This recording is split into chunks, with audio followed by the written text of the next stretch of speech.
안녕하세요. 밤이 깊었네요. 오늘 하루도 고생 많으셨죠? 편안하게 쉬면서 오늘 밤 따뜻한 옛날 이야기를 들어보세요. 옛날 옛적에 호랑이가 담배 피우던 그 시절보다 조금 더 가까운 조선시대 강원도 첩첩산 중 깊은 골짜기에 눈이 하얗게 덮인 어느 겨울밤의 이야기란다.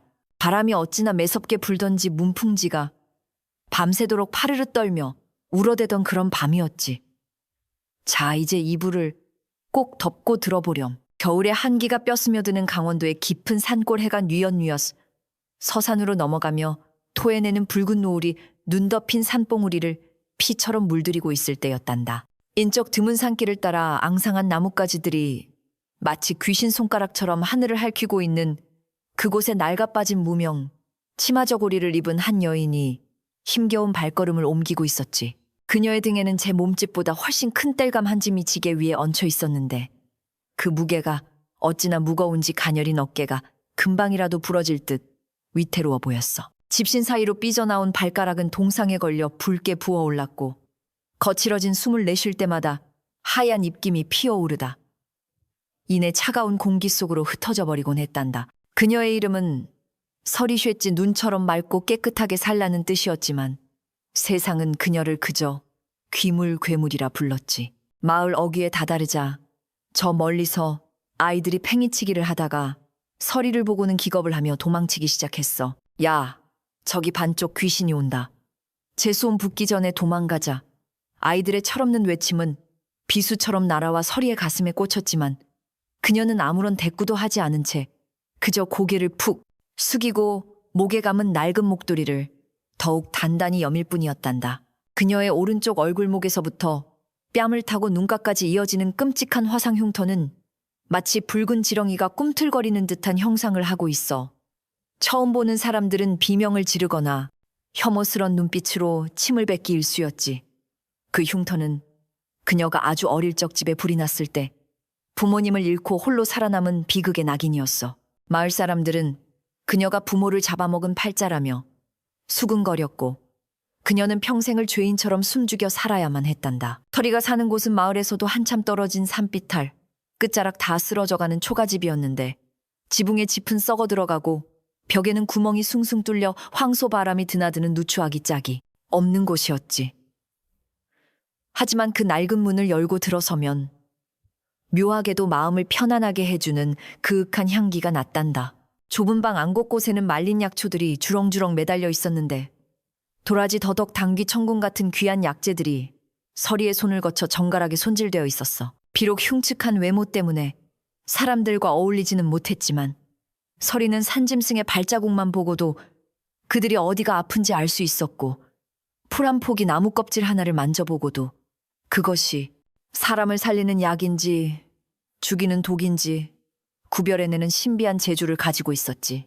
그녀는 땔감을 부엌 한 구석에 내려놓고 언손을 호호 불며 아궁이에 불을 지폈는데 타닥타닥 타오르는 불꽃만이 얼어붙은 그녀의 몸과 마음을 위로해주는 유일한 벗이었단다. 그날은 마침 마을의 제일 가는 부자이자 세독하인 최판서 대감의 육순잔치가 열리는 날이었어. 마을 전체가 잔치 준비로 떠들썩했고 고소한 기름 냄새와 떡지는 냄새가 온 동네에 진동을 했지. 최판서의 기와집은 으리으리한 쏘슬대문이 위압적으로 서 있었고 담장 너머로는 풍악소리와 기생들의 웃음소리가 끊이지 않고 흘러나왔단다. 평소 같으면 서리 같은 천한 신분더구나 흉측한 외모를 가진 사람은 감히 그 근처에도 얼씬거릴 수 없었겠지만 워낙 큰 잔치라 일손이 부족했던 탓에 최판서 집 하인이 헐레벌떡 서리의 집으로 찾아왔어. 이봐 서리야. 오늘 대감마님 잔치에 일손이 모자라니 너라도 와서 부엌일 좀 거들어라. 단 그 흉측한 얼굴은 절대로 보이지 않게 무명천으로 꽁꽁 싸매고 와야 한다. 알겠느냐? 하인은 마치 더러운 것을 대하듯 코를 막으며 쏘아붙이고는 대답도 듣지 않고 횡하니 가버렸지.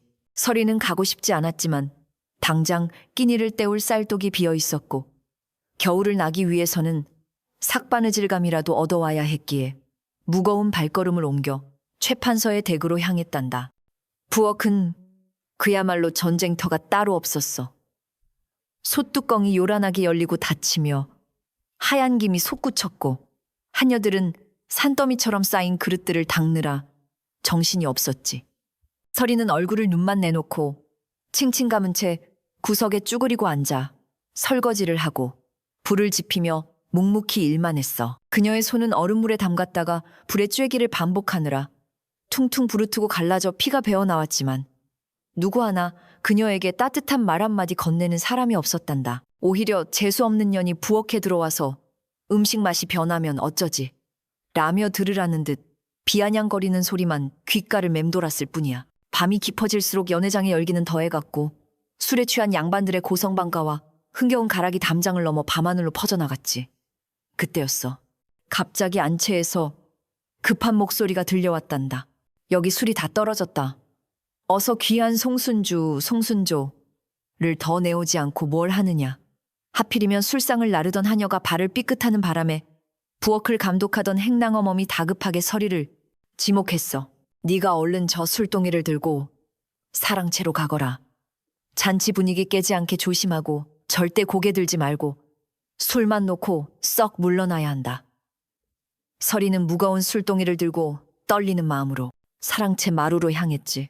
수많은 촛불이 대낮처럼 환하게 밝혀진 방 안에는 비단옷을 입은 양반들이 붉게 달아오른 얼굴로 웃고 떠들고 있었고 상석에는 배가 남산만하게 나온 최판서가 거만하게 앉아 있었단다.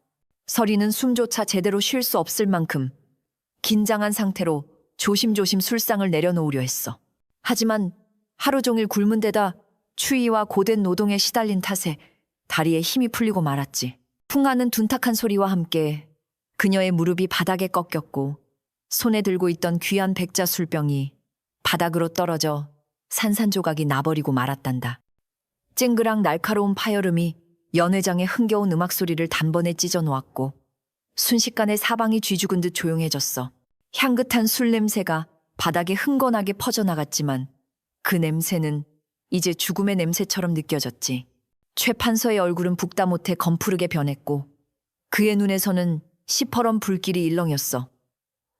이런 천한 것이 감히 내 잔치상을 망쳐 최판서의 고함과 함께 날아온 것은 가죽 채찍이었어. 짝 하는 소름 끼치는 소리와 함께 서리의 등 위로 채찍이 사정없이 내리꽂혔지. 그녀는 비명을 지르며 바닥에 쓰러졌고 고통에 몸부림치다 그만 얼굴을 가리고 있던 무명천이 벗겨지고 말았단다. 순간 화려한 등불 아래 서리의 흉측한 화상 흉터가 적나라하게 드러났어. 악저게 뭐야? 귀신이다. 세상에 저런 흉물이 감히 여기가 어디라고 들어와. 좌중의 양반들은 기겁하며 뒤로 물러섰고 기생들은 비명을 지르며 얼굴을 가렸지. 최판서는 자신이 아끼는 술병이 깨진 것보다 자신의 고귀한 잔치에 저런 오물이 끼어들었다는 사실에 더욱 분노했어. 그는 발길질로 서리를 걷어차며 소리쳤단다. 저 재수없는 년을 당장 멍석마리에서 내다버려라. 내 집마당에 부정을 타게 하다니. 전년 때문에 올해 운수는 다 망쳤구나. 하인들이 우르르 달려들어 서리의 머리채를 잡고 질질 끌어내기 시작했어. 차가운 마당 흙바닥에 내동댕이 쳐진 그녀의 몸은 멍투성이가 되었고 입안은 터져서 비릿한 피맛이 가득했지. 하지만 육신의 고통보다 더 견딜 수 없는 것은 사람들의 경멸 어린 시선과 조소였어. 마치 인간이 아닌 짐승을 보듯, 아니 짐승보다 못한 벌레를 보듯 쳐다보는 그 눈빛들이 그녀의 가슴을 갈기갈기 찢어놓았단다. 서리는 찢어진 치마자락을 움켜쥐고 비틀거리며 일어섰어. 눈물조차 말라버린 텅 빈 눈으로 화려한 기와집을 한번 뒤돌아본 그녀는 짐승의 울음소리 같은 신음만을 남긴 채 칠흑 같은 어둠 속으로 매서운 눈보라가 몰아치는 산속으로 도망치듯 달리기 시작했어. 뒤에서는 다시는 이 마을에 발도 붙이지 마라는 저주 섞인 고함이 계속해서 들려왔지. 그렇게 서리는 세상에서 버림받고 차가운 겨울밤의 아가리 속으로 홀로 던져지고 말았단다. 자, 다시 이불깃을 여미고 이야기를 계속해볼까? 매서운 눈보라 속으로 쫓겨난 우리 가엾은 서리가 어찌 되었는지 궁금하지. 창밖의 바람소리가 마치 그날 밤 서리가 겪었던 그 혹독한 시련을 다시 들려주는 것 같구나. 서리가 피 맺힌 입술을 깨물며 마을 어귀를 벗어나 산길로 접어들었을 때 뒤쪽 하늘이 시뻘겋게 물들기 시작했단다. 처음에는 해가 다시 뜨나 싶었지만 그것은 해가 아니었어. 칠흑 같은 어둠을 집어삼킬 듯 타오르는 그 불길은 바로 서리가 살던 그 낡고 보잘것없는 초가집에서 치솟고 있었지. 최 판서가 보낸 하인들이 재수없는 귀물이 살던 곳이니 부정을 씻어야 한다며 기름을 붓고 불을 지른 게야. 서리는 그 자리에 못 박힌 듯 멈춰서서 자신의 유일한 안식처이자 부모님의 흔적이 조금이나마 남아있던 그곳이 한 줌의 재로 변해가는 광경을 멍하니 바라보았단다. 타닥타닥 집단이 타들어가는 소리가 멀리서도 비명처럼 들려왔고 매캐한 연기가 눈보라에 실려와 그녀의 코를 찔렀지. 이제 그녀에게는 돌아갈 곳도 몸을 녹일 작은 방 한 칸도 남아있지 않게 된 거야. 세상은 그녀에게서 존엄을 빼앗더니 이제는 생존의 터전마저 앗아가 버렸단다. 뜨거운 눈물이 뺨을 타고 흘러내렸지만 영하의 추위는 그 눈물마저 순식간에 얼음 조각으로 만들어버렸지. 서리는 이를 악물고 발길을 돌렸어. 마을로 내려가 국어를 하느니 차라리 산짐승의 밥이 되는 편이 낫다고 생각했지.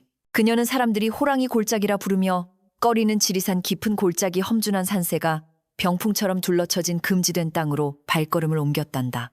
눈은 무릎까지 차올랐고 살을 애는 듯한 칼바람은 얇은 저고리 사이를 파고들어 살갗을 도려내는 듯했어. 앙상한 나뭇가지들은 바람에 흔들리며 기괴한 춤을 추었고 어디선가 부엉이 우는 소리가 처량하게 들려왔지. 한 걸음 또 한 걸음 감각이 없어진 발을 억지로 떼어놓으며 그녀는 생각했단다. 차라리 이대로 눈 속에 파묻혀 잠들면 고통도 없겠지. 어머니 아버지 저를 데리러 와주세요. 정신이 혼미해지고 눈앞이 흐릿해질 무렵 그녀의 귓가에 낯선 소리가 들려왔어. 그것은 바람 소리도 나무가 갈라지는 소리도 아니었단다. 챙챙하는 날카로운 쇠붙이가 부딪히는 소리, 그리고 짐승들의 거칠고 사나운 으르렁거림이었지. 본능적으로 정신이 번쩍 든 서리는 소리가 나는 쪽으로 조심스레 몸을 숨기며 다가갔어. 덤불을 헤치고 바라본 그곳에는 믿을 수 없는 광경이 펼쳐지고 있었단다. 하얀 눈밭 위로 붉은 피가 낭자하게 뿌려져 있었고 그 한가운데 한 사내가 늑대 무리에 포위된 채 위태로운 싸움을 벌이고 있었지. 사내는 꽤나 귀해 보이는 비단 옷을 입고 있었지만 이미 갈기갈기 찢겨 있었고 어깨와 허벅지에서는 검붉은 피가 끊임없이 흘러나와 흰 눈을 적시고 있었어. 그의 손에 들린 검은 달빛을 받아 서슬 퍼런 빛을 뿜어내고 있었지만 사내의 몸 동작은 눈에 띄게 둔해져 있었단다. 마치 보이지 않는 족쇄가 손발을 올가매고 있는 듯 그는 허공을 향해 검을 휘두르며 비틀거렸어. 늑대들은 영리하고 잔인했지. 대여섯 마리의 굶주린 회색 늑대들이 사내의 주변을 빙빙 돌며 그의 힘이 빠지기만을 기다리고 있었어. 그중 우두머리로 보이는 덩치 큰 놈이 사내의 빈틈을 노리고 뒤에서 덮치려던 찰나였단다. 사내는 기척을 느끼고 가까스로 몸을 비틀었지만 늑대의 날카로운 발톱이 그의 등을 핥히고 지나갔어.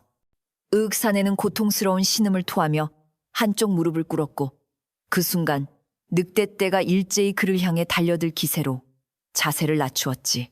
서리는 공포에 질려 숨이 턱 막혔지만 도망칠 수는 없었어. 눈앞에서 사람이 짐승에게 찢겨 죽는 것을 보고만 있을 수는 없었지. 그녀는 산에서 자라며 터득한 지혜를 떠올렸단다. 늑대는 불과 매운 냄새를 극도로 싫어한다는 것을. 서리는 품속에서 약초를 캘 때 쓰던 부싯돌과 호신용으로 가지고 다니던 말린 고추와 산초 가루가 든 주머니를 꺼냈어. 손이 덜덜 떨렸지만 지체할 시간이 없었지. 그녀는 주변에 널려있던 말은 관솔가지 송진이 엉킨 소나무 가지를 급히 모아 부싯돌을 쳐서 불을 붙였어. 치이 가는 소리와 함께 불꽃이 일자 그녀는 그 위에 고추가루와 산초가루를 한 움큼 뿌렸단다. 매캐하고 독한 연기가 순식간에 피어올랐고 서리는 불붙은 나뭇가지를 늑대들 사이로 힘껏 던졌어. 저리가 이 짐승들아. 그녀가 낼 수 있는 가장 큰 목소리로 고함을 치며 눈뭉치를 집어던지고 미친 듯이 팔을 휘저었지. 갑작스러운 불길과 코를 찌르는 매운 연기, 그리고 예상치 못한 인기척에 늑대들은 화들짝 놀라 뒷걸음질 쳤어. 특히 고추가루가 타면서 나는 독한 연기는 후각이 예민한 늑대들에게는 고문과도 같았지. 늑대들은 재채기를 하며 괴로워하다가 서리가 불붙은 가지를 들고 달려들자 결국 꼬리를 내리고 어둠 속으로 도망치고 말았단다. 늑대들이 사라진 숲에는 다시 적막이 찾아왔어. 서리는 거친 숨을 몰아쉬며 사내에게 다가갔지. 사내는 검을 지팡이 삼아 간신히 버티고 있었지만 그의 눈동자는 초점을 잃고 허공을 헤매고 있었어. 얼굴은 핏기 하나 없이 창백했고 입술은 검푸르게 변해 있었는데 그것은 짐승의 독이나 칼에 발린 독에 중독된 증상이었지. 누구냐? 사내가 떨리는 목소리로 물었어. 검끝이 서리 쪽을 향했지만 위협적이라기보다는 두려움에 떠는 듯 했단다. 서리는 조심스럽게 대답했지. 지나가던 사람입니다. 늑대들은 물러갔습니다. 괜찮으십니까? 사내는 그제야 안도한 듯 긴장이 풀리며 스르르 눈 위로 쓰러지고 말았어. 서리는 황급히 그를 부축했지. 사내의 몸은 불덩이처럼 뜨거웠고 옷은 피와 땀으로 축축하게 젖어 있었어. 이대로 놔두면 동사하거나 과다출혈로 죽을 것이 뻔했단다. 서리는 자신의 흉측한 얼굴이 들킬까 두려웠지만 지금은 사람을 살리는 게 먼저였어. 그녀는 사내의 팔을 자신의 어깨에 두르고 눈보라를 피해 자신이 약초를 말리거나 비를 피할 때 쓰던 산중턱의 작은 동굴로 향했단다. 사내는 덩치가 컸지만 서리는 젖먹던 힘까지 짜내어 그를 질질 끌다시피 옮겼지. 동굴 아는 밖보다는 덜 추웠지만 냉기가 감돌기는 마찬가지였어. 서리는 사내를 안쪽에 눕히고 익숙한 솜씨로 마른 낙엽과 나뭇가지를 모아 불을 피웠단다. 타닥타닥 붉은 불꽃이 피어오르자 동굴 안에는 훈훈한 기운과 함께 사내의 얼굴이 희미하게 드러났어. 짙은 눈썹과 오뚝한 코 기품이 흐르는 얼굴이었지만 고통으로 일그러져 있었지. 서리는 사내의 상처를 살폈어. 등과 팔다리에 깊은 자상이 있었고 상처 주변은 도끼로 인해 검게 변해가고 있었지. 다행히 그녀의 품에는 아직해둔 해독초와 지혈의 좋은 쑥이 남아있었어. 그녀는 돌로 약초를 지시겨 사내의 상처에 붙이고 가지고 있던 낡은 천을 찢어 붕대 대신 감아주었단다. 그리고 눈을 녹인 물을 조금씩 흘려넣어 그의 마른 목을 축여주었지. 얼마나 시간이 지났을까. 사내가 끙하고 앓는 소리를 내며 의식을 되찾았어. 하지만 그는 눈을 뜨고도 아무것도 보지 못하는 듯 손을 허우적거렸지. 여기가 어디요? 왜? 아무것도 보이지 않는 게냐? 사내의 목소리에는 공포가 서려 있었어. 서리는 직감적으로 독이 퍼져 일시적으로 시력을 잃었다는 것을 알았지. 그것은 사내에게는 불행이었지만 역설적으로 서리에게는 다행이었단다. 자신의 흉터를 그에게 보이지 않아도 되었으니까. 서리는 동굴 한 구석에 쭈그리고 앉아 조용히 말했어. 독기운 때문에 잠시 눈이 어두워진 것입니다. 시간이 지나고 독이 빠지면 다시 보일 테니 너무 걱정 마십시오. 여기는 산속 동굴입니다. 사내는 서리의 목소리가 들리는 쪽으로 고개를 돌렸어. 비록 눈은 보이지 않았지만 그의 표정은 한결 부드러워져 있었지. 그대가 나를 구해주었소. 그 늑대굴에서 서리는 말없이 고개만 끄덕이다가 그가 볼 수 없다는 사실을 깨닫고 작게 예 하고 대답했단다. 사내는 잠시 침묵하더니 믿기지 않는다는 듯 중얼거렸어. 이 깊은 산 중의 여인의 몸으로. 대단하오. 내 이름은 이경 리깅이라 하오. 그대의 이름은 무엇이오? 서리는 자신의 이름을 말하기가 망설여졌어. 마을 사람들이 부르던 귀물 반쪽이 재수 없는 연이라는 호칭들이 머릿속을 스쳐 지나갔지. 하지만 이 사내의 목소리에는 그런 경멸이나 조롱이 전혀 섞여 있지 않았어. 오히려 깊은 감사가 담겨 있었지. 설이라 합니다. 그녀가 기어들어가는 목소리로 대답하자 사내는 희미한 미소를 지으며 말했어. 설이, 눈처럼 맑은 이름이구려. 내 생명의 은인께 진심으로 감사드리오. 내 이 은혜는 결코 잊지 않으리다. 은인언옌, 설이는 태어나서 처음으로 그런 말을 들어보았단다. 혐오의 대상이 아닌 감사의 대상이 된 기분. 가슴 한구석에서 묵직한 무언가가 울컥 치솟아 올랐지. 그녀는 멍하니 사내를 바라보았어. 비록 눈이 멀어 초점 없는 눈동자였지만 그 눈빛은 마을 사람들의 멀쩡한 눈보다 훨씬 따뜻하고 진실해 보였단다. 밖에서는 여전히 눈보라가 몰아치고 늑대들의 울음소리가 간간히 들려왔지만 작고 초라한 동그란 모닥불 앞에 두 사람 사이에는 기묘하고도 따뜻한 평화가 내려앉았지. 서리는 사내의 이마에 맺힌 식은땀을 닦아주며 생각했어. 이 밤이 영원히 끝나지 않았으면 좋겠다고. 자신의 흉측한 얼굴이 드러나는 아침이 오지 않고 이 어둠 속에서 그저 따뜻한 손길을 가진 서리로만 남을 수 있다면 얼마나 좋을까 하고 말이다. 이경은 독기운 때문에 다시금 정신이 혼미해지는지 몸을 떨었어. 서리는 덮을 것이 없어. 자신의 낡은 겉옷을 벗어 그에게 덮어주었단다. 그리고 추위를 달래기 위해 모닥불 가까이 몸을 웅크렸지. 장작이 타닥타닥 타들어가는 소리와 이경의 거친 숨소리만이 동굴을 채웠어. 이경은 잠결인지 헛소리인지 모를 말을 중얼거렸단다. 어머니, 궁이 춥습니다. 너무나 춥습니다. 서리는 그가 평범한 사내가 아님을 짐작했어. 옷감의 재질도 그렇거니와 궁이라는 단어는 예사로 들리지 않았지. 하지만 그가 누구든 상관없었어. 지금 그녀 앞에는 상처 입고 떨고 있는 한 명의 환자, 그리고 자신을 인간으로 대해준 유일한 사람이 있을 뿐이었으니까. 서리는 얼어붙은 손을 비벼 따뜻하게 만든 뒤 이경의 차가운 손을 조심스럽게 감싸주었어. 그녀의 온기가 전해지자 이경의 찡그린 미간이 서서히 펴지며 편안한 표정으로 바뀌었단다. 그렇게 눈 내리는 산속 세상에서 가장 외롭고 버림받은 두 영혼은 서로의 온기에 의지해 길고 긴 밤을 견뎌내고 있었지. 내일이면 무슨 일이 닥칠지, 저 밖에서 누가 그들을 쫓고 있는지 알지 못한 채 말이야. 하지만 적어도 그 순간만큼은 그 동굴은 세상의 모든 비난과 위협으로부터 그들을 지켜주는 작지만 단단한 성체였단다. 자, 서리가 이경을 무사히 구해내고 동굴에서 하룻밤을 보내게 되었구나. 이 두 사람의 운명이 앞으로 어떻게 얽히고 설킬지, 그리고 서리의 숨겨진 재주가 어떻게 빛을 발할지 다음 이야기가 무척 기다려지지 않니? 밤이 더 깊어지기 전에 장작을 더 넣어야겠구나.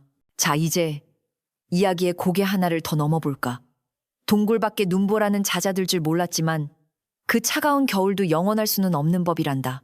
언 땅 아래에서는 봄이 오고 있다는 신호가 조용히 울리고 있었지. 하지만 봄바람이 불어오기 직전 가장 매서운 추위가 닥쳐오는 것처럼 서리와 이경에게도 큰 시련이 닥쳐왔단다. 동굴 생활이 며칠째 이어지던 어느 날 밤이었어. 이경의 상태가 급격히 나빠지기 시작했지. 도끼는 빠져나가는 듯 했으나 깊게 베인 상처가 덧나면서 고열이 다시 치솟은 게야. 이경은 헛소리를 하며 식은땀을 비오듯 흘렸고 온몸이 불덩이처럼 달아올라 숨조차 제대로 쉬지 못했어. 서리가 가지고 있던 말린 약초들은 이미 바닥이 난 상태였단다. 이대로 두면 이경은 오늘 밤을 넘기지 못할 것이 분명했지. 서리는 결단을 내려야만 했어. 이 산 꼭대기 깎아질은 절벽 바위 틈에만 자란다는 전설 속의 약초. 석주명 과거의 신비한 약초를 빗댐을 구해오는 수밖에 없었단다. 그것은 낮에도 가기 힘든 험한 곳에 있었지만 서리에게는 선택의 여지가 없었지. 조금만 견디십시오. 제가 반드시 살려드리겠습니다. 서리는 의식 없는 이경의 손을 한번 꽉 잡아주고는 횃불 하나의 의지에 칠흑 같은 어둠 속으로 뛰쳐나갔어. 칼날 같은 바람이 그녀의 뺨을 때리고 발밑은 미끄러운 얼음판이었지. 서리는 밧줄 하나에 몸을 의지한 채 천길 낭떠러지 위를 기어올랐단다. 손톱이 깨지고 무릎이 긁혀 피가 났지만 그녀는 멈추지 않았어. 오직 동굴에 누워있는 그 사람, 자신을 은인이라 불러준 유일한 사람을 살려야 한다는 일념 하나뿐이었지. 마침내 절벽 끝자락 바위 틈새에서 희미하게 빛을 내는 약초를 발견했을 때 서리의 손은 동상으로 감각이 없었지만 그녀의 눈은 별처럼 빛났단다.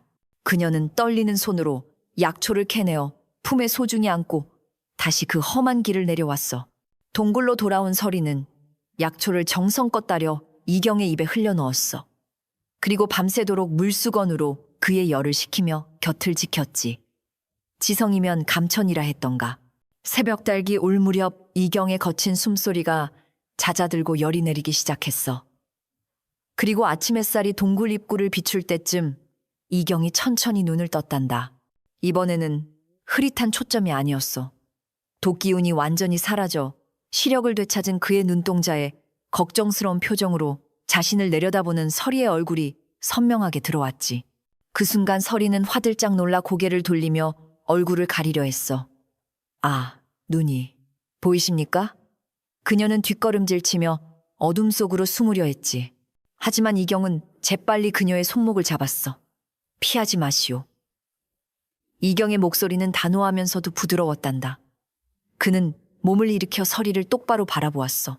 붉게 일그러진 흉터가 그녀의 얼굴 반쪽을 뒤덮고 있었지만 이경의 눈빛은 조금도 흔들리지 않았지. 오히려 그는 손을 뻗어 그녀의 흉터를 조심스럽게 어루만졌어. 마치 세상에서 가장 귀한 도자기를 다루듯 말이야. 사람들은 이것을 흉이라 부를지 모르나 내 눈에는 그대의 용기와 고귀한 마음이 새겨진 훈장으로 보이오. 내 목숨을 구하기 위해 험한 절벽을 오르내린 그대의 이 상처가 어찌 아름답지 않을 수 있겠소. 이경의 진심 어린 말에 서리의 눈에서 뜨거운 눈물이 툭툭 떨어졌어. 평생을 괴물 취급받으며 살아온 그녀에게 그 말은 천금보다 더 귀한 위로였지.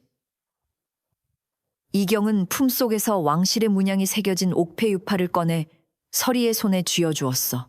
나는 이 나라의 세자 이경이요. 간신들의 모략에 빠져 이곳까지 쫓겨왔으나 그대 덕분에 다시 일어설 힘을 얻었소. 언젠가 내가 황궁하게 되면 반드시 그대를 가장 귀한 자리에 앉혀 이 은혜를 갚으리다. 서리는 너무 놀라 말을 잇지 못하고 그저 옥패와 이경을 번갈아 바라볼 뿐이었단다. 하지만 그 평화도 잠시였어. 산 아래에서부터 요란한 개 짖는 소리와 사람들의 고함 소리가 들려오기 시작했지.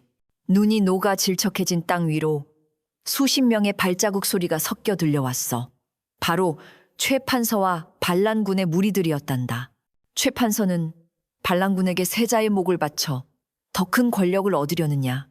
욕에 눈이 멀어 사냥개까지 동원해 이잡듯이 산을 뒤지고 있었던 거야. 이놈들아, 핏자국이 이쪽으로 이어져 있다. 저 동굴이다. 쥐새끼 같은 놈들을 당장 끌어내라. 최 판서의 표독스러운 목소리가 메아리쳤지. 이경은 아직 몸이 완전히 회복되지 않아 검을 쥐는 손에 힘이 들어가지 않았어. 절체절명의 위기였지. 그때 서리의 눈빛이 달라졌어. 두려움에 떨던 시골 처녀의 눈빛이 아니었단다. 그녀는 이 산의 주인이었고 이곳의 지형지물을 누구보다 잘 알고 있었으니까 저를 믿으십시오. 서리는 이경을 부축하여 동굴 뒷길로 난 좁은 틈새로 이끌었어. 그리고 미리 준비해둔 함정들이 있는 곳으로 적들을 유인하기 시작했지. 거기서라 2년 최 판서의 사병들이 칼을 빼들고 쫓아왔어. 하지만 서리는 바위 틈 사이로 날렵하게 몸을 숨겼고 뒤따르던 병사들은 서리가 미리 깔아둔 미끄러운 이끼를 밟고 비명을 지르며 비탈길 아래로 굴러떨어졌단다.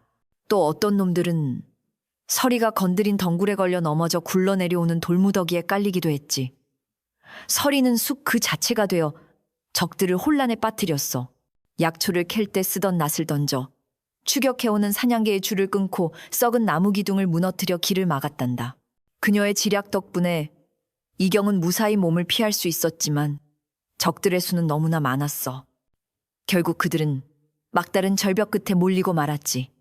최 판사가 거친 숨을 몰아쉬며 탐욕스러운 미소를 띠고 나타났어. 도간에 든 쥐꼬리구나. 감히 천한 것이 대감의 앞길을 막아 내년도 세자와 함께 저승길 동문화되거라. 최 판서가 눈짓을 하자 옆에 있던 궁수 하나가 이경을 향해 활시위를 당겼어. 팽하는 소리와 함께 화살이 바람을 가르며 날아왔지. 이경은 아직 검을 뽑을 힘조차 없었어. 그 찰나의 순간 서리가 몸을 날렸단다. 퍽하는 둔탁한 소리와 함께 화살은 이경의 심장이 아닌 그를 감싸 안은 서리의 어깨에 깊이 밝혔어. 서리는 고통스러운 신음을 내뱉으며 이경의 품으로 쓰러졌지. 서리야, 이경이 비명처럼 그녀의 이름을 불렀어. 그녀의 어깨에서 붉은 피가 솟구쳐 이경의 옷을 적셨지. 최 판서는 비릿한 웃음을 흘리며 다시 한번 공격 명령을 내리려 했어. 저 귀물년이 죽음을 자초하는구나. 이번에는 둘 다 확실히 끊어놓아라. 바로 그때였어. 산 아래쪽에서 천둥 같은 말발굽 소리가 울려 퍼지기 시작했지. 두두두두 땅이 울리고 숲이 흔들릴 정도의 기세였어. 그리고 숲을 뚫고 나타난 것은 황금색 용문양이 새겨진 깃발을 든 금이형 금군의 기마대였단다. 역적들을 쳐라, 전하를 보호하라. 대장의 우렁찬 호령과 함께 수백 명의 관군이 폭풍처럼 몰아닥쳤어. 이경이 남긴 흔적과 옥패의 기운을 쫓아 마침내 주군을 찾아낸 것이지. 전세는 순식간에 역전되었어. 반란군들은 혼비백산하여 도망치기 바빴고 최판서는 사색이 되어 뒷걸음질치다 병사들에게 포위되고 말았단다. 금이 대장이 말에서 뛰어내려 이경 앞에 무릎을 꿇었어. 전하, 늦어서 죽여주시옵소서. 옥체는 만강하십니까? 하지만 이경은 대장을 쳐다보지도 않았어. 그의 눈은 오로지 품 안에 안겨 피를 흘리는 서리에게 고정되어 있었지. 그는 자신의 골룡포 자락을 찢어 서리의 상처를 지혈하며 다급하게 외쳤어. 어이는 어디 있느냐? 당장 어이를 불러라. 내 안위보다 이 여인을 살리는 것이 먼저다. 이경의 절규에 가까운 외침에 주변의 병사들은 모두 숨을 죽였어. 천한 신분의 여인, 그것도 얼굴에 흉측한 흉터가 있는 여인을 위해 지존하신 세자가 저토록 애타는 모습을 본 적이 없었기 때문이지. 금위 대장은 잠시 놀란 눈치였으나 이내 이경의 눈에 서린 진심과 분노를 읽고는 급히 군의관을 불렀단다. 어서 치료하라. 이분이 아니었으면 나는 이미 이 세상 사람이 아니었을 것이다. 이분은 나의 생명의 은인이자 이 나라의 또 다른 주인이시다. 이경의 호령이 산천을 울렸어. 피를 흘리며 희미해져가는 의식 속에서 서리는 이경의 따뜻한 품과 자신을 걱정해주는 수많은 사람들의 눈빛을 느꼈어. 더 이상 그녀를 귀물로 보는 눈은 없었단다. 그곳에는 오직 왕을 구한 영웅을 향한 경외심과 존경만이 있을 뿐이었지. 서리는 흐릿한 시야 속에서 이경을 향해 옅은 미소를 지어 보이고는 깊은 잠에 빠져들었단다.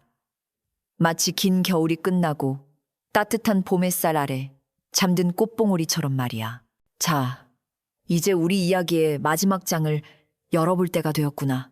아궁이의 불씨가 사그라들지 않게 장작 하나를 더 던져넣고 서리와 이경, 그리고 욕심쟁이 최 판서의 운명이 어떻게 결판이 났는지 들어보렴. 인과응보라 했던가. 뿌린 대로 거두는 것이 세상의 이치니라. 산중에서의 그 긴박했던 날들이 지나고 계절은 어느덧 눈 녹은 물이 계곡을 채우는 완연한 봄으로 접어들고 있었단다. 한양 도성의 저작거리는 아침부터 떠들썩했지. 바로 역모를 꾀하고 세자를 해하려 했던 죄인들이 압송되어 들어오는 날이었기 때문이야. 포승줄에 굴비 엮이듯 묶여 끌려오는 죄인들의 행렬 맨 앞에는 다름 아닌 최판서가 있었어. 비단 옷은 다 찢어져 걸레 조각이 되었고 기름기가 흐르던 얼굴은 공포와 굶주림으로 헬쑥해져 있었지. 그가 지나갈 때마다 백성들은 저놈이 바로 고열을 빨아먹던 탐관오리다. 천벌을 받은 개야라고 외치며 돌멩이와 오물을 던졌단다. 최판서는 고개를 쳐박고 부들부들 떨었지만 이미 때는 늦었어. 그는 자신의 가문이 쌓아올린 모든 부귀영화를 잃었고 그토록 무시하던 천민들보다 더 비참한 꼴이 되어 차가운 감옥 바닥에 내동댕이 쳐졌지. 궁궐에 정전정된 용상에 앉은 이경은 서슬퍼런 눈빛으로 죄인들을 내려다보았어. 그는 더 이상 산속에서 신음하던 병약한 청년이 아니었단다. 왕의 위엄을 갖춘 천하를 호령하는 군주였지. 이경은 최 판서에게 준엄하게 꾸짖었어. 너는 겉모습이 흉하다 하여 죄 없는 백성을 핍박하고 네 뱃속을 채우기 위해 나라를 팔아먹으려 했다. 네가 그토록 혐오하던 흉터보다 내 놈의 검은 마음보가 천만 배는 더 추악하다는 것을 이제야 알겠느냐. 최 판서는 아무 말도 못한 채 땅에 머리를 찌으며 목숨만 살려달라고 빌었지. 하지만 이경은 단호했어. 최 판서와 그 일당은 전 재산을 몰수당하고 평생 다시는 육지로 돌아올 수 없는 머나먼 외딴 섬으로 유배를 떠나게 되었단다. 그곳에서 그는 자신이 서리에게 했던 것처럼 춥고 배고픈 고통 속에서 평생을 속죄하며 살아야만 했지. 그 시각 궁궐, 깊숙한 곳에 있는 따뜻한 별채에서는 서리가 긴 잠에서 깨어나고 있었어. 눈을 떴을 때 그녀를 맞이한 것은 썩은 집단 냄새가 아니라 은은한 모란 향기와 부드러운 비단 이불의 감촉이었단다. 어깨의 통증은 많이 가라앉아 있었고 상처 부위에는 귀한 약재가 꼼꼼하게 발라져 있었지. 정신이 드십니까? 낯선 궁녀들이 다가와 지극정성으로 그녀를 보살폈어. 서리는 이 모든 것이 꿈만 같았단다. 평생 천대받던 자신이 구중궁궐의 비단유 위에 누워있다니 말이야. 그때 방문이 열리고 골룡포를 입은 이경이 들어왔어. 그는 체면도 잊은 채 한달음에 서리의 곁으로 다가와 그녀의 손을 잡았지. 깨어났구나. 정말 다행이다. 네가 잘못되는 줄 알고 내 가슴이 새까맣게 타들어가는 줄 알았다. 이경의 목소리는 여전히 다정했어. 서리는 황공하여 몸을 일으키려 했지만 이경이 그녀를 만류했지. 그냥 누워있거라. 너는 내 생명의 은인이자 이 나라의 귀한 손님이다. 이경은 약속을 지켰단다. 서리의 건강이 회복되자 그는 그녀의 천한 신분을 면천시켜주고 그녀가 가진 뛰어난 의술 재능을 펼칠 수 있도록 내의원에 특별히 자리를 마련해 주었어. 처음에는 신하들의 반대도 있었지. 천민 출신의 얼굴에 흉터가 있는 여인을 궁에 들이는 것은 법도에 어긋난다는 것이었어. 하지만 이경은 이 여인의 흉터는 짐을 구하다 생긴 충심의 증거요. 그녀의 의술은 짐의 목숨을 살린 신의 경지다. 겉모습으로 사람을 판단하는 낡은 관습은 내 대에서 끊을 것이다라고 선포하며 모든 반대를 잠재웠단다. 서리는 그 후로 권례의 의녀가 되어 병든 사람들을 돌보는 일에 전념했어. 그녀는 더 이상 얼굴을 가리고 다니지 않았단다. 비록 오른쪽 얼굴에는 여전히 붉은 화상 자국이 남아 있었지만 궁궐 안에 누구도 그것을 흉하게 보지 않았어. 오히려 사람들은 그녀가 지나갈 때마다 저분이 바로 전하를 구하신 의녀님이시다. 마음씨가 부처님 같으신 분이야. 라며 존경의 눈빛을 보냈지. 서리는 자신의 손끝에서 사람들이 고통을 덜고 미소를 되찾을 때마다 가슴 깊은 곳에 맺혀있던 한 흔, 이 눈 녹듯 사라지는 것을 느꼈어. 그녀는 더 이상 반쪽 기물이 아닌 사람을 살리는 서리로서 당당하게 자신의 삶을 꽃피우기 시작한 거야.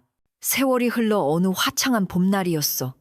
궁궐 후원 허연에는 형형색색의 꽃들이 만발하고 버드나무가 바람에 살랑거리고 있었지. 그 아름다운 풍경 속을 이경과 서리가 나란히 걷고 있었단다. 이경은 국정을 돌보느라 바쁜 와중에도 머리가 복잡할 때면 항상 서리를 찾아와 함께 산책을 하며 마음의 평안을 얻곤 했지. 두 사람 사이에는 군신 관계를 넘어선 깊은 신뢰와 애정이 흐르고 있었어. 이경이 문득 멈춰서서 연못에 핀 연꽃을 가리키며 말했단다.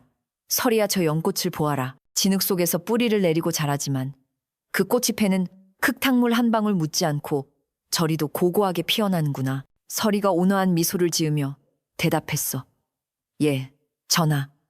험한 곳에서 피어나기에 그 향기가 더욱 짙고 그 자태가 더욱 귀한 것이 아니겠사옵니까? 이경은 고개를 끄덕이며 서리를 지그시 바라보았어. 따사로운 봄 햇살이 그녀의 얼굴을 비추었고 흉터마저도 붉은 꽃잎처럼 아름답게 빛나고 있었지. 이경은 손을 뻗어 서리의 머리에 떨어진 꽃잎 하나를 떼어주며 나직이 말했어. 그 꽃이 바로 너로구나. 내 인생 가장 춥고 어두웠던 늑대굴에서 피어난 세상에서 가장 아름다운 꽃. 그 말에 서리의 눈가가 붉어졌지만 이번에는 슬픔의 눈물이 아니었단다.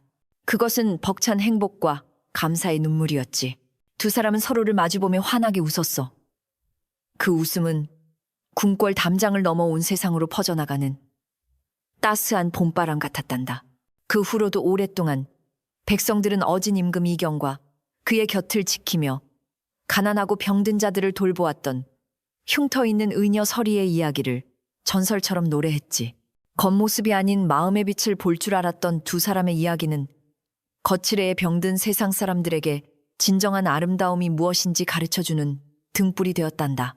자, 이야기는 여기서 끝이란다. 밤이 아주 깊었구나. 창밖의 눈보라도 이제 그친 것 같지.